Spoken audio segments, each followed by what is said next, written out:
Bienvenue sur Espoir Média et spécialement dans notre chaîne Espoir Média et dans notre émission 3DS qui porte sur l'école du sabbat. On est toujours dans ce thème sur l'espérance de la vie éternelle pendant tout le trimestre.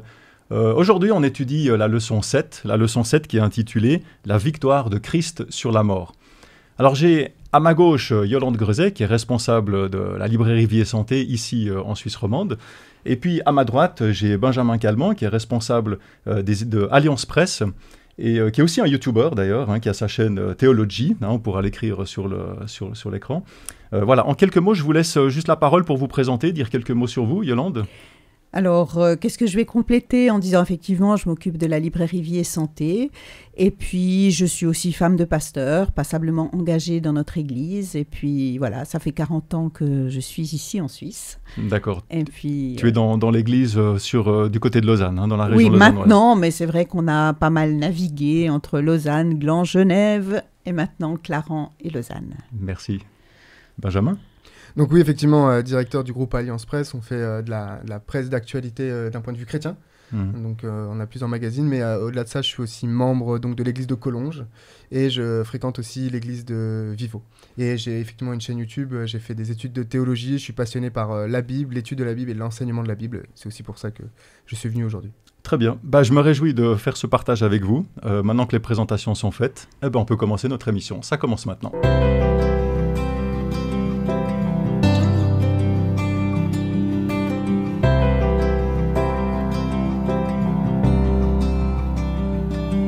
Voilà, de retour. Une question très rapide, très simple pour commencer notre émission.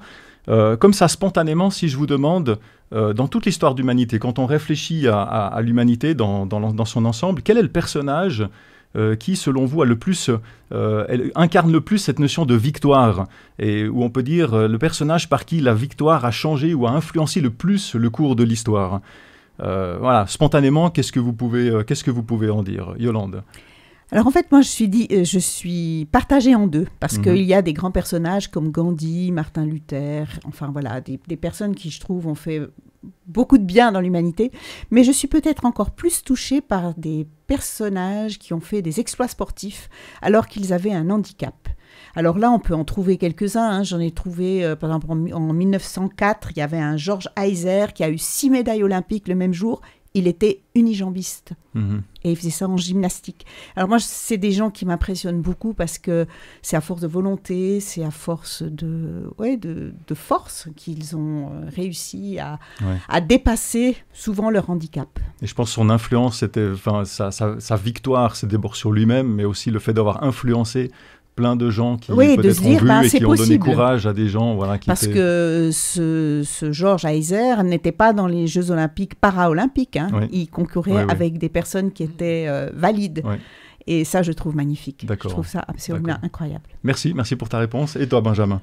Alors moi, c'est une personne qui a cité Yolande, j'aurais dit justement Martin Luther, parce que il a eu une victoire, mais quand on regarde le monde d'aujourd'hui, vraiment ce qu'il a fait involontairement, puisqu'il ne l'a pas recherché, il n'y avait pas d'un projet, il n'a pas voulu le faire, il n'avait pas planifié, il n'y avait pas une stratégie pour dire « Ok, je vais me battre contre la papauté, puis après je vais établir mon église ».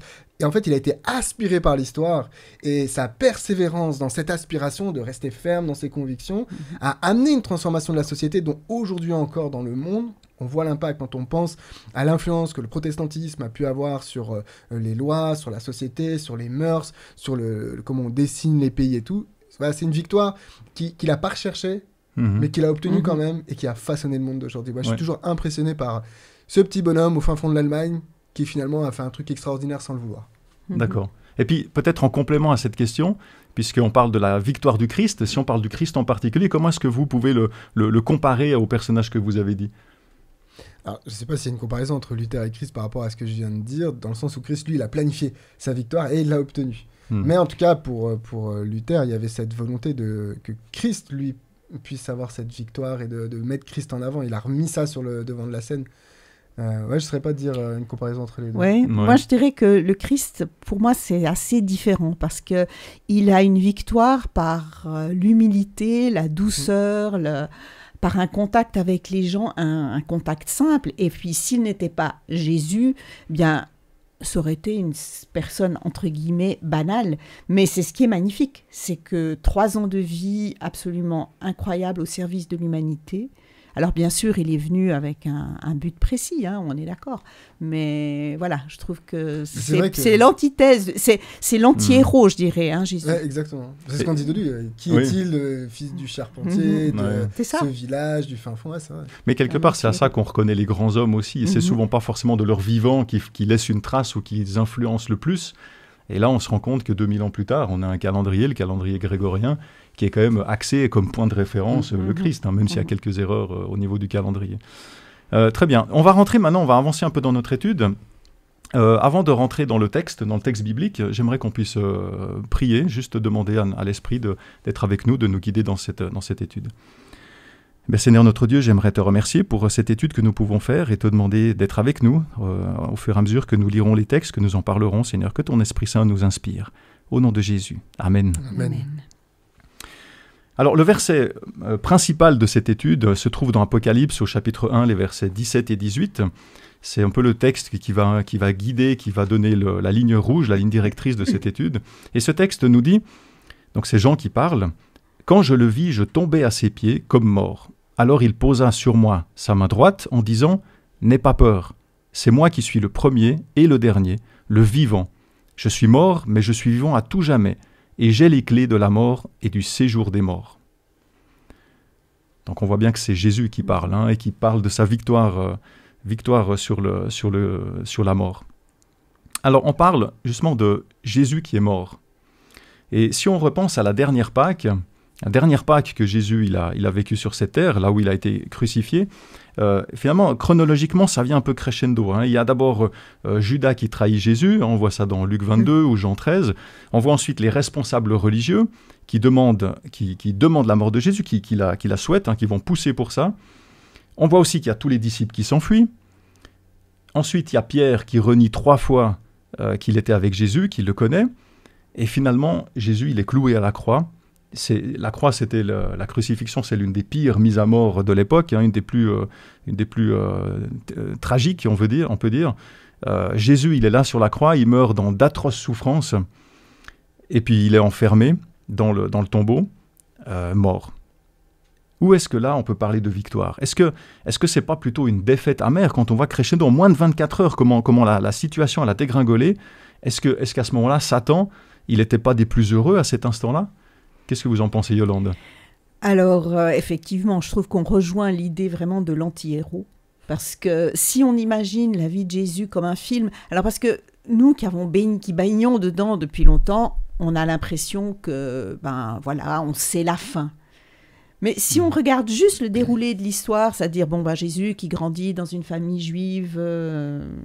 conventionnelle, on va dire. Ouais. Exactement. Après, il a 3 ans d'un ministère absolument exceptionnel où il va faire des miracles, il va parler, il va enseigner, il va créer des liens avec les gens, avec toujours en filigrane ces pharisiens qui n'ont qu'une envie, c'est de le mettre à mort parce qu'il dérange leurs habitudes, parce qu'il est un peu pour eux, c'est un révolutionnaire, en fait. Et puis, voilà, les disciples qui ont en même temps envie que Jésus se positionne face aux Romains. Et puis, tout à coup, non, pas tout à coup, après ces 3 ans, il y a tous les épisodes, depuis la Pâque, le jardin de Gethsémane, une mise à mort, tout ce qu'il y a de plus injuste. Et c'est vrai que quand on regarde, juste si on regardait ça comme un film, vous savez, c'est dans les films où vous voyez ça, vous vous dites, mais on bout de l'intérieur, parce qu'on se dit, non, mais il n'y a pas plus injuste que ça. Ouais. Et je trouve ça intéressant parce que, effectivement, Satan peut-être à ce moment-là s'est dit « j'ai gagné », mais c'était un gain parce qu'on le sait maintenant, mais pendant 3 jours, je me dis que pour les disciples et les amis de Jésus, ça devait être une perte, mais incroyable. Pourtant, ils le savaient, ils étaient avertis que Jésus ressusciterait, mais ils n'y croient pas. Ouais.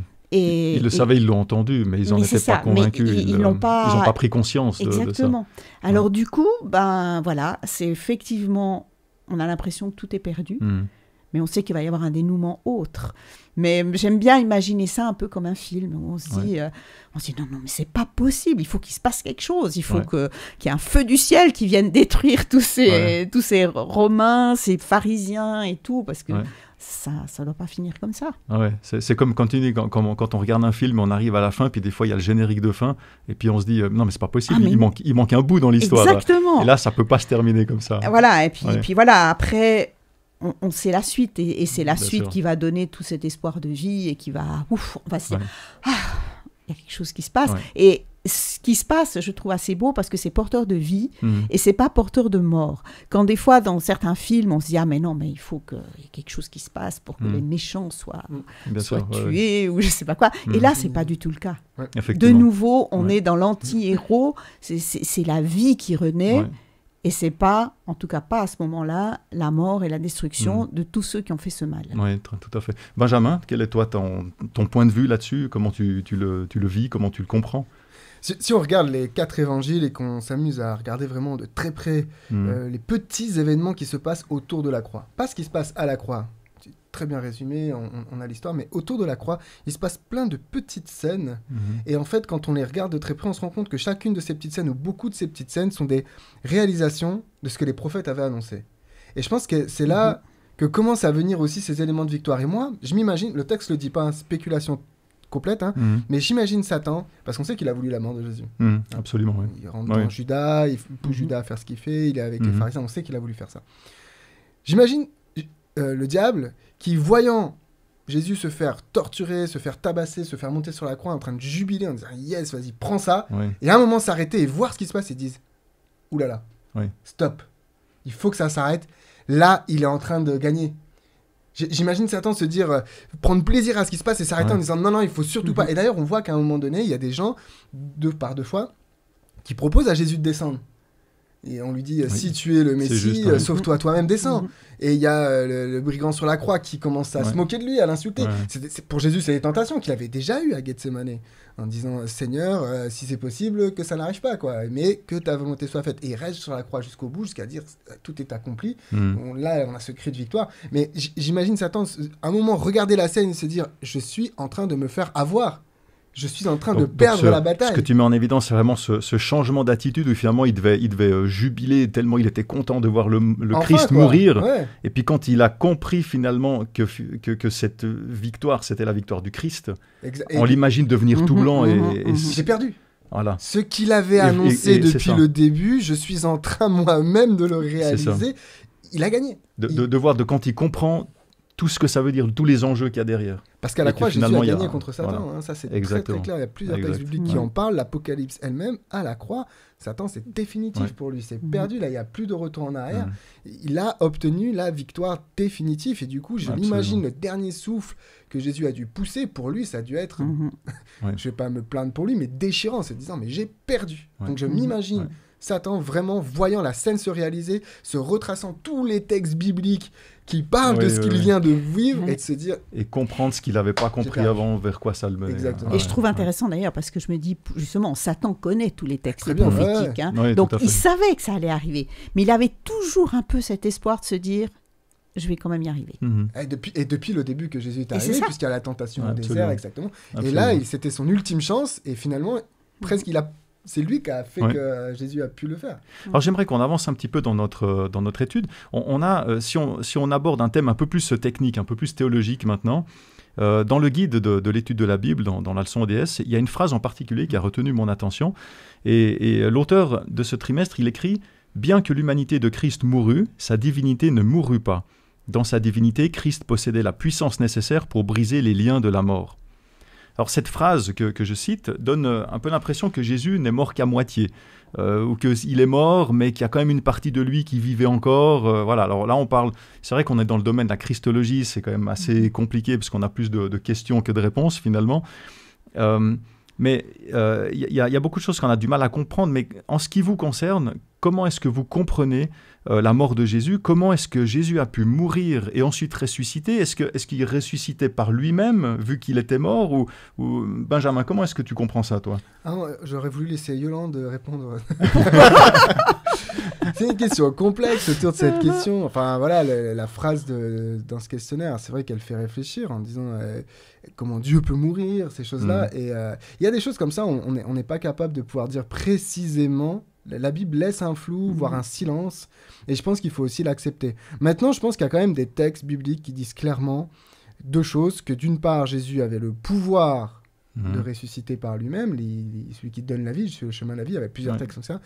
Mais quand on regarde comment les apôtres parlent de la résurrection de Jésus, notamment à travers les épîtres, on a quand même régulièrement en disant c'est Dieu qui l'a ressuscité, notamment dans le livre des Actes, c'est Dieu qui l'a ressuscité. Et donc je pense que jusque dans son acte de résurrection, il y a cet acte de soumission au Père. De dire, je peux le faire, mais c'est pas moi qui le fais. C'est, j'obéis au Père, il y a un sacrifice qui a été accompli, il est valide, il est universel, il est total.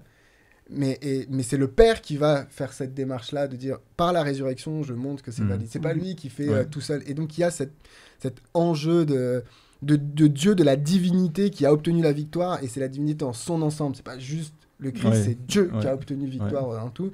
Et du coup, pour moi, c'est vraiment Dieu qui l'a ressuscité et qui a fait cette démonstration de force face à la mort. Dire, boum, c'est vrai que là, on est au cœur de la Trinité, finalement, de cette relation entre ces trois personnes de la Trinité. Quelque part, on n'a pas toutes les réponses, comme tu dis, mais on sent que c'est quelque chose, à la limite, on peut presque dire, dans un sens qui ne nous regarde pas, parce que ça va rien changer sur notre espérance, finalement, de savoir en détail exactement. Je ne sais pas si, Yolande, tu veux ajouter quelque chose. Bon, moi, c'est vrai que je crois aussi en un Jésus profondément humain qui va mourir sur la croix. Parce que sinon, entre guillemets, si c'est Dieu... On peut dire, alors, il n'a pas souffert ce qu'il a souffert. Je veux dire, c'est un homme qui a souffert. Le texte nous parle de grumeaux de sang. Enfin, voilà, il a vraiment souffert. C'est très concret. Voilà. Et puis, je pense que si on veut que le sacrifice que le Christ fait soit vraiment, nous parle, c'est un humain. Et puis après, comme le dit Benjamin, je pense que c'est Dieu qui le ressuscite. Christ nous l'a bien montré. Il avait la possibilité de ressusciter. Il a ressuscité la fille de Jairus. Il y a eu des résurrections. Lazare, la même chose, mais là c'est Dieu. Et d'ailleurs, pendant ces 3 jours, depuis le jeudi de la Pâque, Christ va bien montrer qu'il s'en remet toujours au Père. Père, si c'est possible que cette coupe s'éloigne de moi. Enfin voilà, juste, il va toujours garder ce lien. Il est le Fils, Dieu est le Père, c'est Dieu qui va le ressusciter. Et là, il retrouvera sa divinité. Voilà. D'accord, merci. Alors, je prends un texte, on est toujours dans le contexte de la mort de Jésus, de sa crucifixion, et Matthieu 27, au verset 51 à 53, dit « Alors le voile du sanctuaire se déchira en deux, d'en haut jusqu'en bas, la terre trembla, les rochers se fendirent, les tombeaux s'ouvrirent, et les corps de beaucoup de saints endormis se réveillèrent. Sortis des tombeaux après son réveil, donc on parle de la résurrection de Jésus, ils entrèrent dans la ville sainte et se manifestèrent à beaucoup de gens. » C'est vrai que quand on lit ce texte, alors en se remettant un petit peu dans le contexte, Jésus, il avait déjà ressuscité d'autres personnes de son vivant, des personnes comme Lazare, comme la fille de Jairus.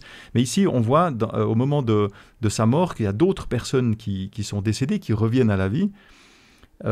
Est-ce que ça ne crée pas un peu de confusion, que finalement on parle beaucoup de la résurrection de Jésus, mais quand on ne sait pas exactement combien de personnes sont ressuscitées, j'ai presque envie de dire avec Jésus, mais en tout cas à ce moment-là, il y a eu des événements, c'était très particulier. Quelle est la valeur ajoutée finalement? Pourquoi est-ce que Jésus n'est pas le seul à ressusciter? Benjamin. Alors pour moi, dans cet événement-là, des 500 résurrections, si je ne dis pas de bêtises, il y a là aussi un message à Satan. C'est-à-dire, au moment où Jésus meurt, il y a des personnes qui ressuscitent. C'est justement l'accomplissement définitif. On parle de ces prémices-là, de cette... les prémices, c'était une gerbe de blé qu'on devait amener au moment où on avait le champ qui commençait à arriver à maturité, qui annonçait la moisson. J'amenais pas de prémices, ça veut dire que j'avais pas de champ. Il y a famine qui arrive. C'est un peu les premiers plants qui étaient prêts, qui étaient matures. La moisson va être top. On voit au grain, on voit tout de suite à ce que j'amène. Ok, ça va être super, ça va être l'abondance, c'est la bonne nouvelle. Ces prémices-là, c'est cette bonne nouvelle de dire, ok, Jésus, lui, il est mort. Mais il ressuscitera plus tard. Mais dès maintenant, tout le monde peut voir que sa mort donne la vie. Sa mort à lui donne la vie. Et ces gens-là qui sont ressuscités, c'est les prémices. Et ensuite, c'est les apôtres qui vont venir construire là-dessus en disant, mais vous tous qui croyez, vous aurez accès à ce même événement-là de la résurrection. Dans 1 Corinthiens 15, Paul, il développe ça énormément en disant, par la mort de Jésus-Christ et sa résurrection, on a tous accès à la résurrection. Donc ces hommes-là Et ces femmes-là qui sont ressuscitées à ce moment-là sont la preuve concrète, pragmatique, directe, visuelle pour les gens qui étaient là de dire « Ok, c'est pas du blabla. Jésus, il n'est pas venu faire C'est du une annonce, blabla. mais c'est plus de la théorie comme les prophéties, les prophètes qui venaient verbalement annoncer quelque chose. Là, c'est du concret, c'est une annonce, mais qu'on peut voir, à laquelle on peut se fier C'est plus, comme plus quand que des paroles. on va acheter une maison, Ouais. le banquier, il dit « Ok, mais vous mettez combien sur la table ?» Et quand on se dit « Ouais, je vais mettre tant », c'est de l'annonce. Mais si on vient avec Si on le vient chèque, on dit avec voilà, voilà. tac, voilà mon argent, voilà ce que je peux mettre, là, ok, C'est je du vous donne le concret. reste. Ouais, Et c'est un peu du ça que concret. Jésus il a fait. À sa mort, il y a ces gens qui ressuscitent, il est en train de dire tous les autres, là, que vous tous qui voyez ça, vous avez aussi le droit à ça. C'est ça. Vous le voyez, vous pouvez les toucher. Et Yolande? Alors moi, c'est vrai que ça a toujours été un texte extrêmement mystérieux. J'aime Ouais. beaucoup l'idée de se dire que c'est un peu comme une espèce de confirmation humaine que la résurrection du Christ permet la résurrection d'autres personnes. Et puis j'aime peut-être imaginer, mais c'est de la simple supposition, que ce souffle de vie que Dieu envoie pour réveiller le Christ n'est pas juste local, mais qu'il est un petit peu large. Tellement Et puis puissant. qu'il est puissant, puis qu'il est généreux, et puis que dans cette puissance et cette générosité, eh bien, il y a d'autres personnes. Alors, pourquoi certains, pourquoi pas d'autres, ça on ne saura pas. Est-ce que ces personnes qui ont ressuscité ont continué de vivre après sait C'est pas très un bien grand si- mystère. voilà, on ne sait pas ce qu'il est je ne advenu On de peut se dire ces des fois les gens-là. pauvres sont ressuscités pour remourir. Pour bon. remourir, ils sont Oui, morts deux c'est un fois, peu ça. Je sais pas. Je crois que la Ouais. Bible nous laisse un petit Ouais, peu exactement. quelque chose d'un peu mystérieux parce que je crois que c'est pas là l'important. C'est ça. L'important, c'est de se dire, bah oui, la résurrection, elle est là. Elle a été là pour le Christ déjà. Ça, c'est le message le plus fort. Puis j'aime bien l'idée, effectivement, de se dire Mais c'est que vrai qu'on ne sait pas ce qu'ils un sont prémisse. devenus et ça montre bien que c'est pas là l'important. Finalement, le C'est ça. message à travers de ces gens qui ressuscitent, c'est la vie. C'est la vie qui ben, on le voit bien, c'est comme pour l'amour. Jésus, il apporte l'amour, il est amour, ça déborde tellement que C'est ça. qu'il peut pas garder de l'amour pour lui tout seul. Et là, il peut pas ressusciter Ça pour lui déborde. tout seul. Enfin, c'est beaucoup plus vaste que. Ouais. Alors toujours à ce moment de la Pâque, essayez de vous mettre à la place d'un disciple maintenant. Vous étiez, on revient un petit peu en arrière, vous étiez tranquillement assis avec le Christ, 24 heures plus tôt, en comité restreint, vous fêtiez la Pâque. La Pâque, c'est pas n'importe quelle fête aussi, c'est une des fêtes les plus importantes de l'année où les gens venaient à Jérusalem et c'était pas le cas pour toutes les fêtes. Il y avait de la joie, c'était la commémoration de la libération de l'esclavage en Égypte, et c'est pas rien, c'est vraiment pas rien. Et là, vous êtes assis avec lui, vous croyez en Jésus, vous croyez que c'est celui qui viendra sauver Israël, mais dans votre esprit, il viendra sauver Israël, il viendra le délivrer de l'oppresseur romain. Et là, en l'espace de quelques heures, il y a, comme on l'a dit avant, il y a la trahison, l'arrestation, la condamnation, la mort. Crescendo, tout descend. Tout s'écroule dans votre esprit. Il ne reste plus que des miettes de cet espoir que vous aviez, que Jésus il viendrait chasser les Romains. Il reste plus rien. Et là, tout d'un coup, le 3e jour, nous dit la Bible, le 3e jour, on vient vous annoncer que Jésus est vivant. Votre réaction, c'est quoi? Vous y croyez? Il se passe quoi dans votre esprit à ce moment-là? Est-ce que vous comprenez finalement, quand on parle de Thomas, qu'il n'est pas cru, qu'il ait demandé des choses concrètes? Yolande, qu'en penses-tu? Alors moi, je vais dire que je suis un demi-Thomas parce que j'ai pas forcément besoin de toucher, mais j'ai besoin de voir. Je crois que quelqu'un serait venu et m'aurait annoncé ça, j'aurais pas cru. J'aurais dit en tout cas, mais attends, il faut que j'aille voir. Il faut que j'aille voir. Par contre, j'aurais demandé à voir. J'aurais pas, je pense, dit juste non, j'y crois pas, vous racontez n'importe quoi. Mais besoin de voir. Ouais, donc tu comprends parfaitement. Absolument, Thomas. absolument. Je D'accord. comprends Thomas qui a, et puis même ses disciples. Alors après, je dis pas qu'ils ont raison, parce que je me dis, ben le Christ leur a annoncé, mais ils n'ont pas su voir, ils n'ont pas su comprendre. Et puis, ben par rapport à ça, voilà. Mais dans la réalité du moment, c'est pas évident. C'est pas Concrètement, c'est pas évident. Et Benjamin, la moi, même chose. toi 100% Thomas. Ouais. Ah, Ouais. je travaille dans un groupe de presse, on a une approche journalistique de l'actualité, on va vérifier, on va dialoguer les sources, et tant que j'ai pas touché, Ouais. c'est de la supposition, c'est un tel a dit que. Ouais. Et 100% Thomas, et du coup je comprends. Par contre, Thomas, on nous dit que voilà, Thomas a fait ça, mais en faisant ça aussi, Thomas a permis de clarifier aussi, de faire l'annonce de cet évangile, parce qu'il y avait l'annonce de il est ressuscité, avec l'acte d'incroyance de Thomas, il est là devant leurs yeux et on le touche. Donc, alors peut-être que Thomas n'a pas fait cette recherche qu'on aurait eu envie de faire, cette enquête, de dire vraiment, ok, on me dit ça, je vais aller vérifier. Mais, et puis Thomas, dans la tradition, on nous dit qu'il allait jusqu'en Inde. À voir si c'est vrai ou pas, mais en tout cas, les Indiens sont convaincus. Hein. Si on va à Pondichéry sur la route, vous pouvez aller visiter. Il y a le martyr de Thomas, si je dis pas de bêtises, hein, c'est Thomas. Oui, c'est ça. Martyr de Thomas. Donc le mec, si c'est vrai, il est quand même parti de la Méditerranée pour aller sur l'océan Indien de l'autre côté. Enfin, ok, il a eu un petit doute à un moment donné, mais tout le reste de sa vie, c'est je suis à fond. Donc ça, là, je me reconnaîtrais dans un Thomas, mais me dire...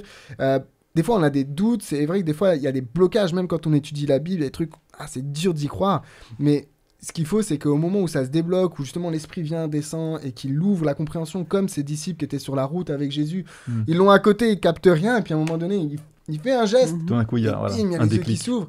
Et ben, il faut qu'à ce moment-là, cette flamme-là, il faut la laisser partir, il faut complètement être dans l'annonce de l'évangile. Ok, il y a un truc qui s'est débloqué, mais j'y vais à fond et tout ça. Ça, c'est la leçon pour moi que j'ai de ces disciples-là qui, peut-être pendant un temps, on se dit, mais ils sont teubés, comment ça se fait qu'ils n'ont pas compris, quoi. Mais à partir du moment où ils ont compris, le reste de la Bible n'est pas là pour nous dire ils n'ont pas compris, la Bible est là pour nous dire, à partir du moment où ils ont compris, ils ne se sont pas arrêtés. C'est ça. C'est vrai que tu parles, c'est intéressant parce que tu parles presque un peu de... Aujourd'hui, on est à l'époque des fake news. Hein, il y a énormément de news, toi tu vérifies tout, comme tu l'as dit, c'est vraiment un travail plus journalistique. Et finalement, on se rend compte quand on regarde cet épisode avec Thomas que certainement que les fake news existaient déjà à l'époque. Et là, il s'est posé la question, fake news ou pas fake news hein. Mais c'est vrai que tu l'as aussi relevé, je trouve très intéressant de voir que cet épisode de Thomas est raconté dans la Bible. Et je pense que c'est pas pour rien. Parce qu'aujourd'hui, on a aussi cette incrédulité, mais qui fait partie de l'être humain, finalement.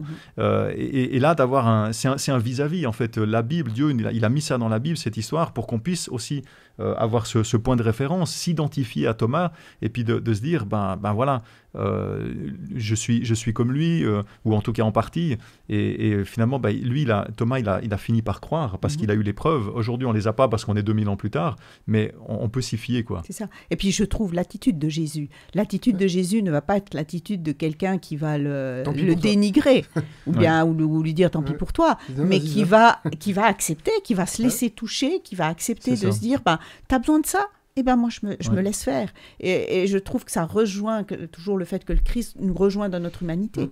C'est qu'il accepte qu'on soit tous différents. Et quand on regarde même l'attitude des femmes, comment elles vont réagir, l'attitude des disciples, l'attitude de Thomas, on se rend compte que finalement tout le monde réagit de manière différente. Et voilà, c'est l'humanité. C'est vrai que, comme tu dis, Jésus, il a fait aucun reproche. Non. Il a fait aucun reproche. Il a juste dit heureux ceux qui. Ouais. Alors, mais il y a un petit reproche quand même. non, c'est pour dire toi tu as cru parce que tu as pu voir, toucher, etc. Heureux, c'est-à-dire béni il met en avant ceux qui n'ont pas besoin de ça et il les met en avant, mais c'est pas pour rabaisser Thomas. Non, c'est pas pour rabaisser Thomas, ça je crois. C'est pas pour faire un reproche en disant. C'est pour nous encourager nous. Voilà, exactement. Je comprends que vous en ayez besoin, mais c'est encore plus fort quand on bien sûr. Besoin. C'est dire Jésus il est en train de dire, mais même si tu le vois pas et si tu le touches pas, c'est une réalité à laquelle tu peux faire confiance, tu peux. Voilà. Alors c'est vrai qu'aujourd'hui, quand on regarde ça fait 2000 ans maintenant que ces événements se sont passés. Il n'y a plus aujourd'hui de témoins oculaires, il n'y a personne qui vit 2000 ans. Il n'y a personne aujourd'hui qui peut venir et qui peut attester comme à l'époque en disant « Si, moi j'ai vu Jésus ressuscité ». Mais par contre, ce qu'on a, c'est que dans la Bible, elle nous dit dans 1 Corinthiens 15, au verset 6, elle nous dit que Jésus est apparu à plus de 500 personnes à la fois. Est-ce que c'est crédible pour nous aujourd'hui, ça ? Surtout qu'à l'époque, on va dire aujourd'hui, il y a encore tous les médias, là on passe sur YouTube, il y a des centaines, des milliers de gens qui peuvent nous regarder, peut-être en même temps même, selon les directs ou quoi. Mais là, plus de 500 personnes qui le voient. Après 2000 ans, quel lien est-ce qu'on peut faire finalement entre la résurrection de Jésus et puis la nôtre à venir ? Est-ce qu'on peut s'y fier à cette résurrection de Jésus ? Et quelle espérance pour aujourd'hui, 2000 ans plus tard, ça nous amène ? En fait, ma question elle est vraiment centrée autour de ce gap, de cette différence de 2000 ans. Quelle perturbation ou encouragement est-ce que ça apporte ces 2000 ans ? Benjamin, peut-être, tu as une réponse. Ouais. Faut prendre en compte le fait que plusieurs fois dans les évangiles, les actes des apôtres et les épîtres, on a des noms ou des personnes ou des événements qui sont cités, qui n'ont pas d'intérêt théologique. Par contre, ils ont un intérêt historique, entre guillemets, dans le sens où il fallait oser dire un truc aussi fou que il est ressuscité, et tu peux aller demander à telle personne. Parce que c'est ça que ça veut dire, le fait d'avoir mis le nom de cette personne. Je me souviens plus du nom, mais quand on cite la personne qui a porté la croix de Jésus et qu'on lui donne aussi son origine. Et Simon de Cyrène. Simon de Cyrène, et plus tard, il me semble qu'on parle de son fils ou quelque chose comme ça. Enfin, on cite les personnes, ça veut dire que, ok, à cette époque-là, ok, j'ai le nom, je vais aller toquer à la porte, je vais aller voir si ce que me dit tel évangéliste est vrai, est-ce que ça a vraiment été vécu. Donc, de dire, ouais, il y a 500 personnes qui l'ont vu, ok, elles sont où? Je vais pouvoir aller les chercher. Et du coup, en tout cas, il y a quand même beaucoup d'historiens qui se posent sur le texte, qui disent, moi, en tant qu'historien, je peux pas dire si ce qu'il y a écrit dans l'évangile, c'est vrai ou pas. Par contre, ce que je peux dire, c'est que celui qui l'a écrit, il y croyait. Oui. Et que celui qui l'a écrit les croyait, juste, et qu'on n'a pas de littérature autour pour dire que ce qu'il a écrit est faux. Alors on n'a pas toute la littérature de l'époque, mais on peut dire que il fallait oser le faire, et s'ils ont osé, c'est parce qu'ils y croyaient à fond. Et du coup, moi, je peux m'accrocher au texte, mais à leur foi, à ceux qui ont écrit le texte, en disant, ok, celui qui a écrit ça, il avait toutes les raisons du monde d'y croire, puisqu'il l'a fait, sinon il l'aurait pas fait. Et en faisant ça, je me dis, je me rattache à ce qu'il a vécu lui, à ce témoin visuel de la chose, et moi aussi, je vais y croire à mon tour. Après, si on enlève la résurrection, on enlève tout pour moi, le château s'écroule. Quel est l'intérêt d'une vie dans laquelle on est c'est ce que soit dit Paul, dans un aussi, continuum qui tourne en rond, soit dans en fait cette vie est un espèce de test, et puis si tu as été bon, tu vas au paradis, si tu as été mauvais, tu vas en enfer. La résurrection, c'est de dire il y a eu un problème dans l'humanité, la vie n'aurait pas dû s'arrêter, mais là il y a un problème, Jardin d'Éden et compagnie, à un moment donné ça va s'arrêter, non seulement par votre propre mort, mais par le retour de Jésus-Christ, et après ça il y aura résurrection, et les choses nouvelles seront mises en place pour retourner, donc remise à jour, remise à niveau, et on peut retourner dans une nouvelle vie. La résurrection, c'est ça, c'est pas que je retrouve la vie, c'est je retrouve cette vie-là. La vie que Jésus promet, qui est éternelle et qui est sans deuil. Celle qu'il avait prévue au début. Avec exactement, avec ce que l'on aime. Donc on enlève la résurrection, cette résurrection-là, mais quel sens, la croyance, la foi, juste pour avoir des valeurs et de la morale? Non, il n'y a pas de sens. Merci. Yolande, par rapport à ces 2000 ans par rapport à ces 2000 ans, moi j'ai envie de dire qu'il y a quand même besoin d'une bonne dose de foi. Parce que, comme tu dis, il n'y a plus de témoins oculaires, il n'y a plus personne qui est là pour nous dire que ça s'est passé comme ça. On a ces textes-là. On y croit ou on n'y croit pas. Voilà. Si je fais le choix d'y croire, c'est parce qu'effectivement, je pense qu'il y a un espoir de vie derrière, de se dire, voilà, le Christ a été prêt à vivre tout ce qu'il a vécu et à ressusciter. Et comme tu le dis, je crois que si on enlève la résurrection du Christ... tout le message biblique perd son sens. Et puis pour moi, c'est vraiment l'espoir de vie, c'est l'espoir de retrouver ce jardin d'Éden qu'on a perdu. Et puis de se dire, oui, il y aura eu cette période, je ne sais pas de combien de milliers d'années, qui aura été là. Mais après, on est tous appelés à revivre ça, quelque chose d'absolument superbe, et quelque chose où on sera en lien direct avec le Christ, avec Dieu, enfin avec la Trinité. Et puis, voilà, plus de souffrance, plus de mal, plus tout ce qu'on vit ici, et puis qui est détestable. Moi, c'est vrai que dans ce qu'on dit, en parlant de ces 500 personnes qui ont vu le Christ, j'ai lu dernièrement qu'aujourd'hui, avec les réseaux sociaux, on est à 6 étapes de n'importe qui dans le monde. Donc n'importe qui dans le monde peut se connecter à n'importe qui d'autre avec au maximum 6 personnes intermédiaires. Enfin, en fait, que l'ensemble fasse 6 personnes. Et je me dis, à l'époque, je ne sais pas exactement combien il y avait de personnes à Jérusalem, d'habitants à Jérusalem. Mais s'il y en a 500 qui le voient, c'est énorme. Et j'imagine que tout le monde, dans les habitants de Jérusalem, devait connaître soit quelqu'un qui avait vu Jésus, soit quelqu'un qui connaît quelqu'un qui avait vu Jésus. Et en termes de crédibilité, ça va complètement changer. S'il y a une personne qui dit « j'ai vu le Christ », voilà, on peut le laisser de côté, ça arrange personne. Et puis... Mais quand il y a 500...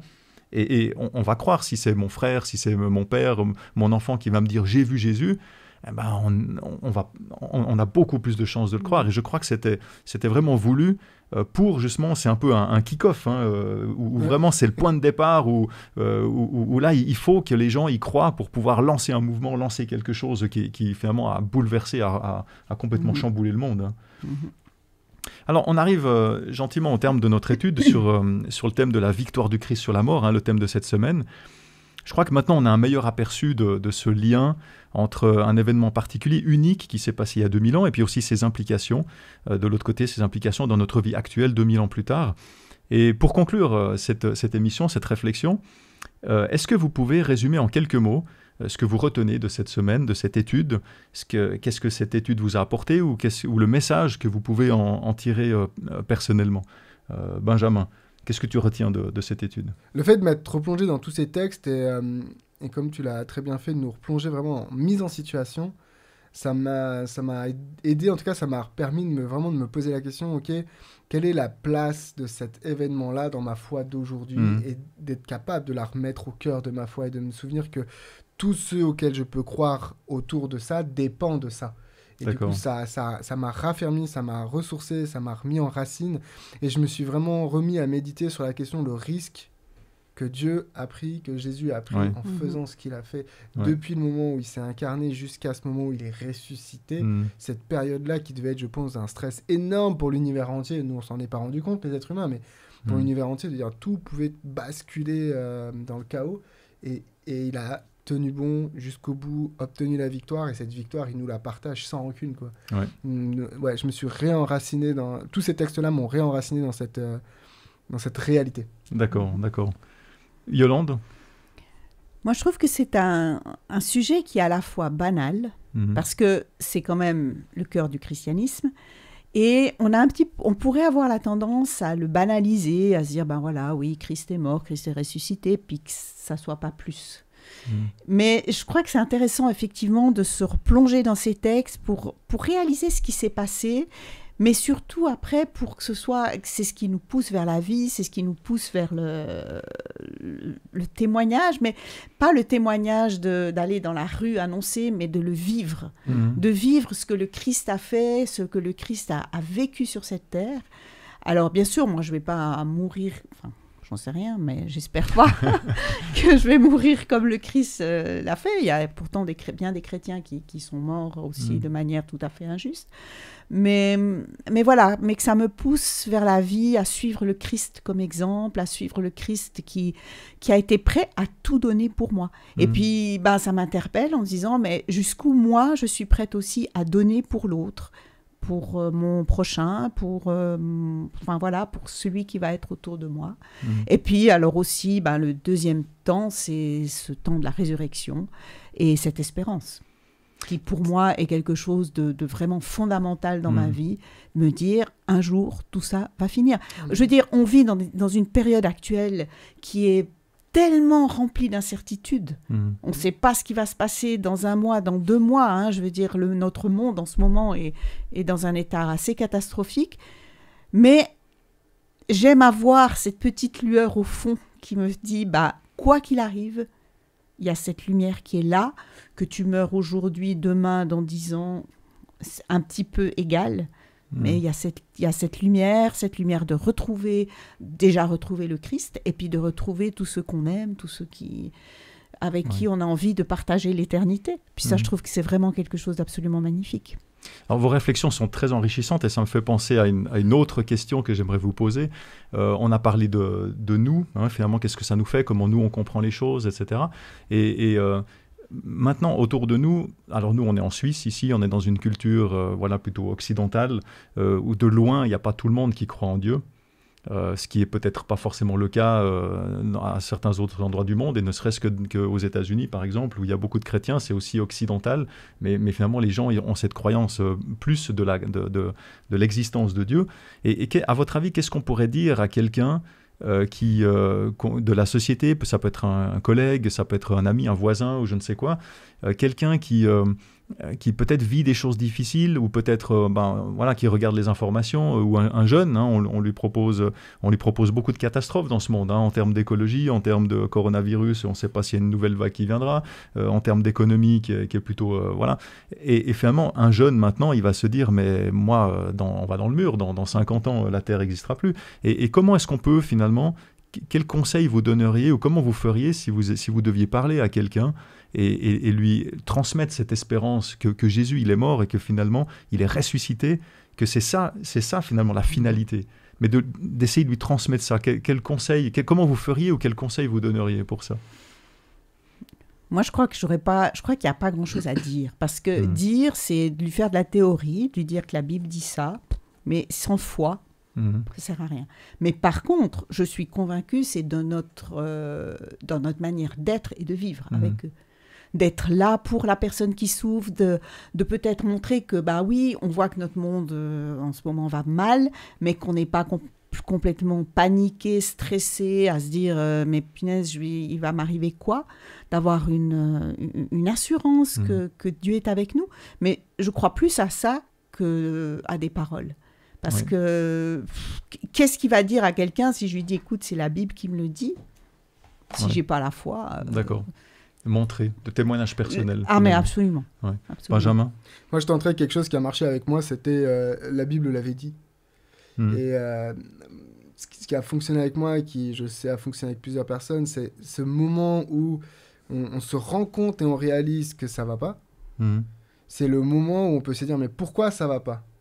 Et du coup de dire mais tu sais que la Bible avait expliqué quel était le problème initial qui fait que tout ça peut se passer comme ça, pas spécifiquement Covid ou machin comme ça, mais de dire voilà, l'être humain prenant la décision de s'éloigner de Dieu petit à petit, l'environnement que Dieu a mis en place se dégrade, crise écologique, les relations entre les êtres humains se dégradent, crise militaire et tout ce qu'on veut, et le Christ avait prédit ces choses-là. Maintenant le Christ a aussi une solution par rapport à ces choses-là, et toi tu peux la vivre et tu fais partie de la solution.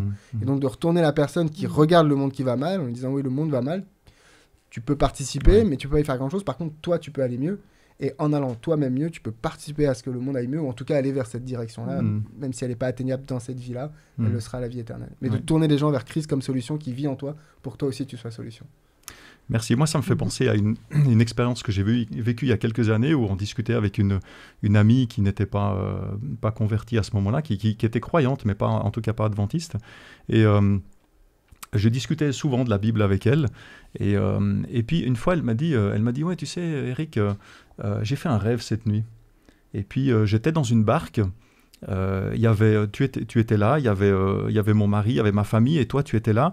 Et on était dans une barque et c'était la tempête. Et la barque, elle bougeait dans tous les sens et tout, et il n'y avait rien autour. Et toi, tu étais là, tu étais confiant, tu étais ferme, parce que toi, tu savais où on allait, dans la tempête. Et c'est vrai que ça m'avait beaucoup touché quand elle m'avait raconté ça. Et finalement, je pense que ça rejoint aussi ce qu'on dit, ce témoignage personnel, que les gens puissent trouver une assurance en nous, parce que nous, on a cette confiance et qu'on est comme un pilier, que les gens puissent voir et dire, mais tiens, telle personne, en nous regardant, telle personne, elle a l'air sereine, elle a l'air de savoir où on va, elle a l'air de savoir qu'est-ce qui va se passer finalement. Et ça fait partie de ce témoignage dont tu parlais, Yolande, notamment. Donc voilà, on arrive donc à la fin de notre étude. Merci beaucoup. Merci de votre présence, de vos réflexions, de tout l'enrichissement que vous avez pu apporter ici. J'aimerais aussi en profiter pour remercier Fred qui a la technique. Merci aussi à vous, chers auditeurs, pour votre participation, ou en tout cas pour l'écoute, pour ce que vous avez pu entendre, pour votre visionnage. J'espère que ça vous a plu, que ça vous a encouragé aussi. J'aimerais vous donner un rendez-vous particulier, pas seulement hebdomadaire chaque semaine. Vous savez que chaque semaine, il y a cette émission 3DS, mais le 3 décembre prochain, donc 3 décembre 2022 à 15h, sur notre chaîne, ici Espoir Média, il y aura un atelier qui sera une introduction, une préparation pour le prochain trimestre de notre école du sabbat sur le thème de la gestion chrétienne de la vie. Donc ce sera Raphaël Grain qui sera l'invité et qui va introduire ce thème à venir qui débutera, donc qui sera le thème de notre étude pour le premier trimestre de l'année prochaine. Voilà, il me reste encore une fois à vous remercier et à vous dire à la semaine prochaine. Au revoir.